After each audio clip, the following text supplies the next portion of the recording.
क्या आप भी एसीएल लिगामेंट इंजरी से परेशान हैं और आप ये जानना चाहते हैं कि एसीएल लिगामेंट होता क्या है, इसका काम क्या है, ये कैसे टूट जाता है और एसीएल इंजरी का लक्षण क्या है?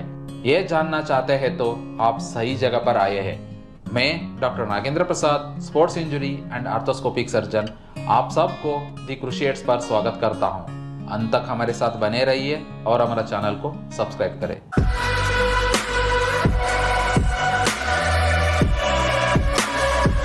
हमारा घुटने में मेनली 4 लिगामेंट होते हैं। एसीएल जो है ये आगे की तरफ होता है, घुटने के पीछे की तरफ पीसीएल होता है, घुटने के अंदर की तरफ जो होता है जिसको हम एमसीएल बोलते हैं, इसको मीडियल कोलैटरल लिगामेंट भी बोलते हैं। जो बाहर की तरफ होता है वो एलसीएल है, जिसको हम लैटरल कोलैटरल लिगामेंट बोलते हैं। ये चारों लिगामेंट जब आपस में कोऑर्डिनेशन में काम करता है तब घुटने को स्टेबिलिटी, बैलेंस और मजबूती मिलता है। हम इसको कार के चारों व्हील से कंपेयर कर सकते हैं।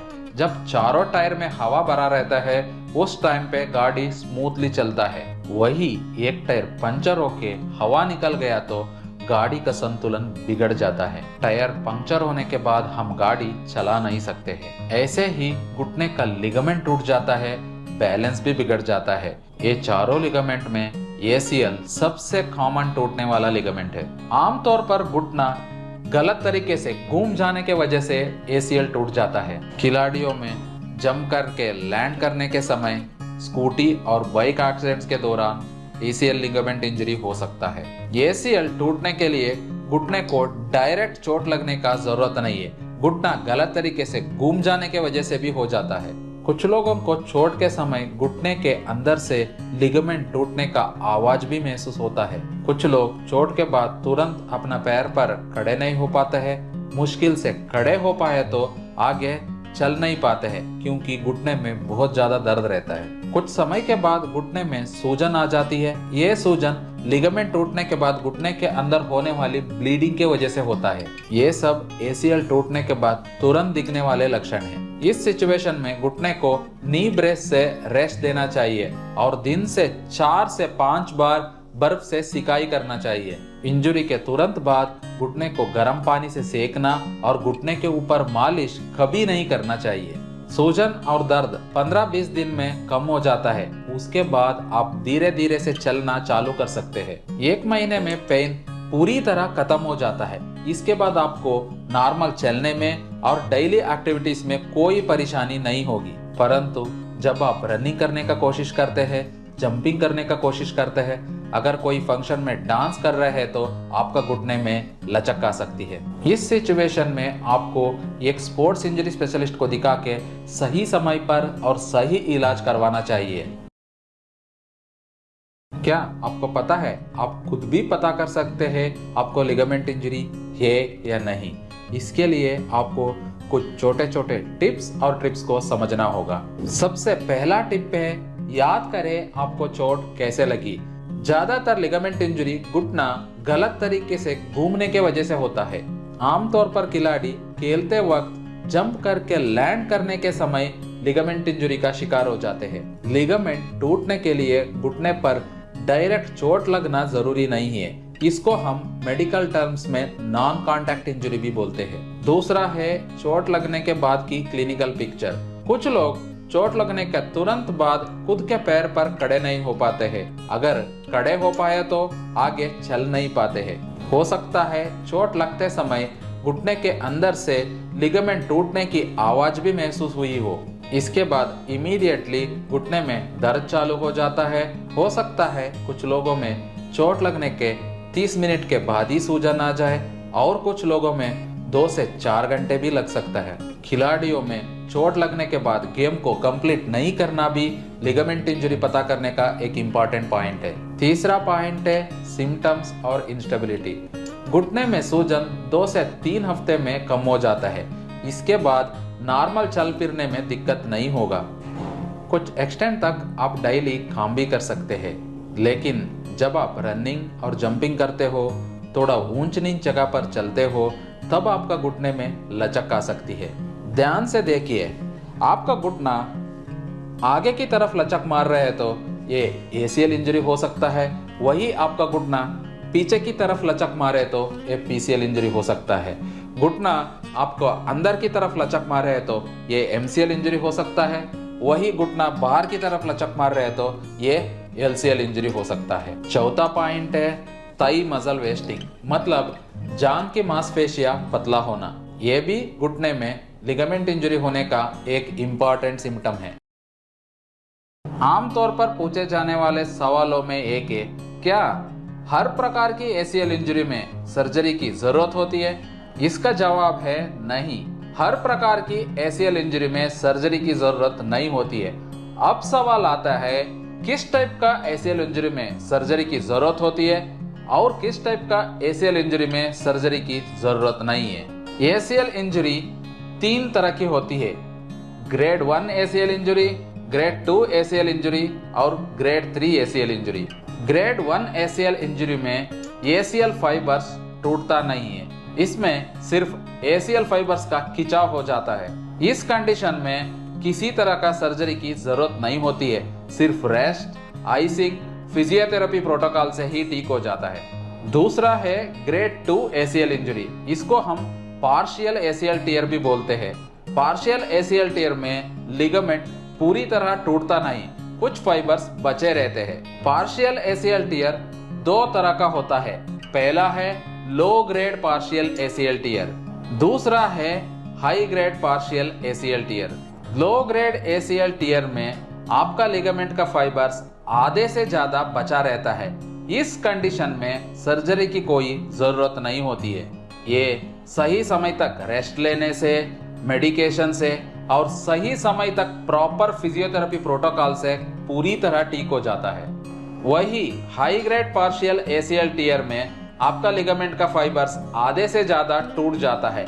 इस सिचुएशन में ACL सर्जरी की जरूरत होती है, क्योंकि इस सिचुएशन में लिगामेंट का कुछ ही फाइबर्स बचे रहते हैं।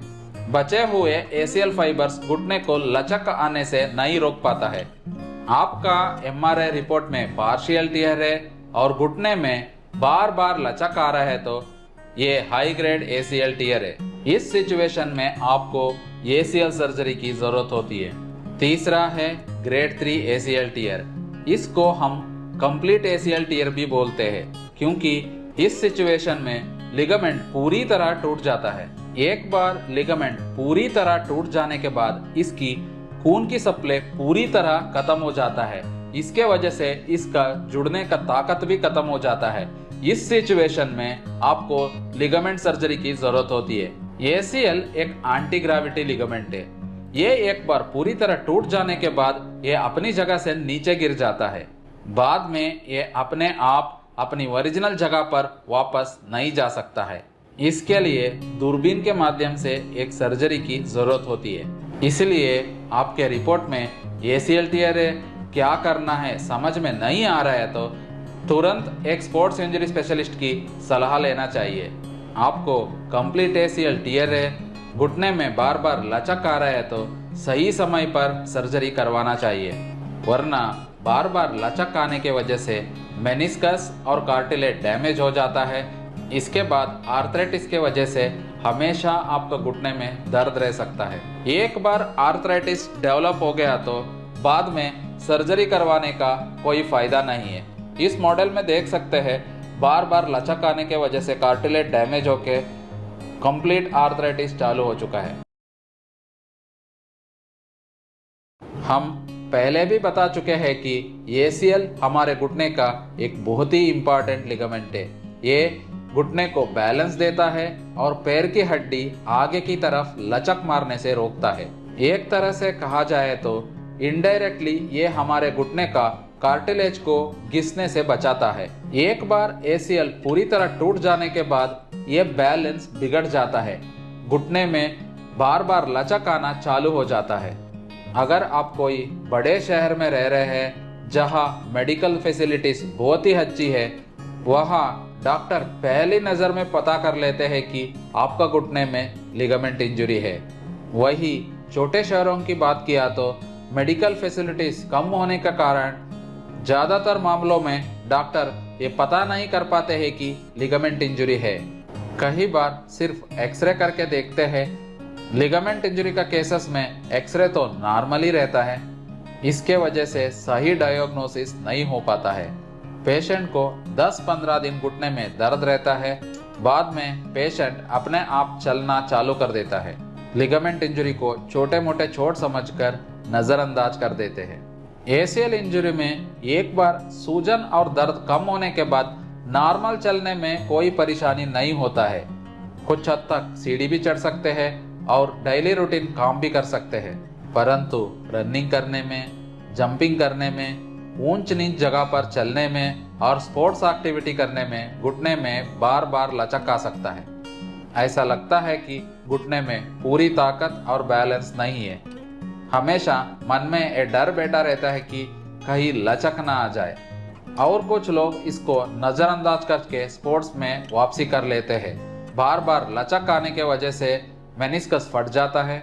धीरे धीरे से घुटने में कार्टिलेज डैमेज होना शुरू हो जाता है। इसमें देख सकते हैं कार्टिलेज कैसे डैमेज हो रहा है। ये धीरे धीरे से प्रोग्रेस करके कार्टिलेज पूरी तरह फट जाता है। बाद में एडवांस आर्थराइटिस डेवलप हो जाता है। इस सिचुएशन में आपको एसीएल सर्जरी करके कोई फायदा नहीं होने वाला है। ऐसा है तो एसीएल सर्जरी के लिए सही समय क्या है?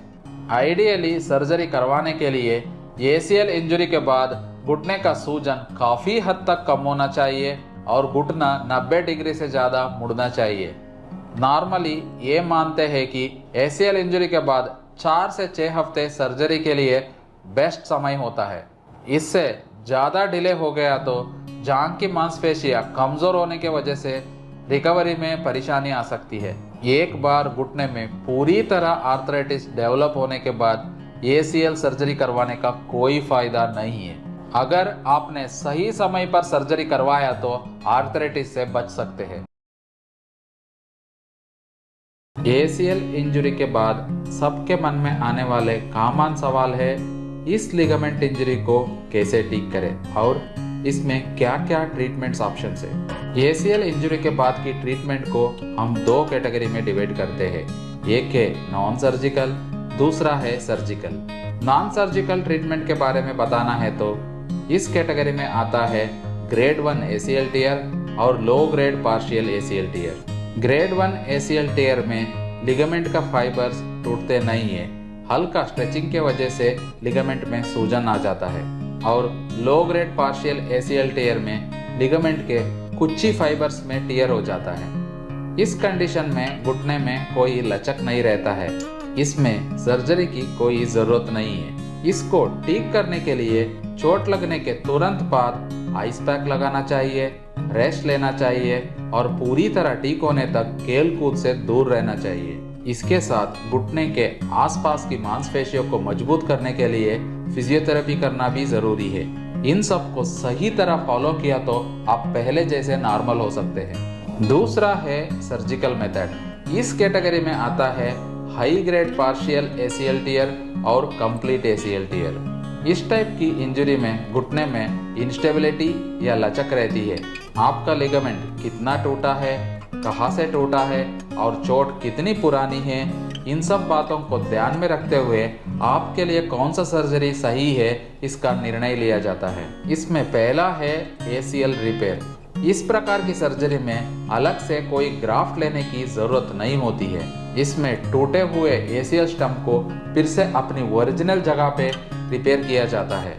इस प्रकार की सर्जरी में चोट ज़्यादा पुरानी नहीं है तो आप बहुत ही अच्छा रिजल्ट्स प्राप्त कर सकते हैं। इसमें दूसरा ऑप्शन है एसीएल ऑगमेंटेशन। जैसे हमने पहले बताया है कि एसीएल लिगामेंट में 2 बंडल्स होते हैं। इस प्रकार की सर्जरी दोनों में एक बंडल टूटने पर किया जाता है। सर्जरी के समय ओरिजिनल लिगामेंट को बचाकर सिर्फ टूटे हुए हिस्से को फिर से बनाया जाता है। इसमें तीसरा ऑप्शन है एसीएल रिकंस्ट्रक्शन सर्जरी। इस प्रकार की सर्जरी में पूरा एसीएल को नया बनाया जाता है। इसमें आपके ही शरीर से लिए हुए ग्राफ्ट के मदद से नया एसीएल लिगामेंट को बनाया जाता है। एसीएल रिकंस्ट्रक्शन में बहुत सारे टेक्निक्स है। आमतौर पे एसीएल सर्जरी को 2 प्रकार में किया जाता है। पहला है स्क्रू वाली यानी कन्वेंशनल एसीएल सर्जरी। दूसरा है all inside ACL reconstruction with fibre tape internal brace. दोनों के फायदे और नुकसान के बारे में हम पहले भी वीडियोस बना चुके हैं। इसका लिंक नीचे डिस्क्रिप्शन बॉक्स में दिया गया है। उम्मीद करते हैं हमारा ये वीडियो आपके लिए फायदेमंद होगा। लिगामेंट इंजरी के बारे में और जानकारी के लिए हमारे चैनल के साथ बने रहिए। ACL इंजरी के बारे में और जानकारी के लिए नीचे दिए हुए नंबर पे अपना MRI भेजकर आप फ्री एक्सपर्ट ओपिनियन ले सकते हैं। धन्यवाद।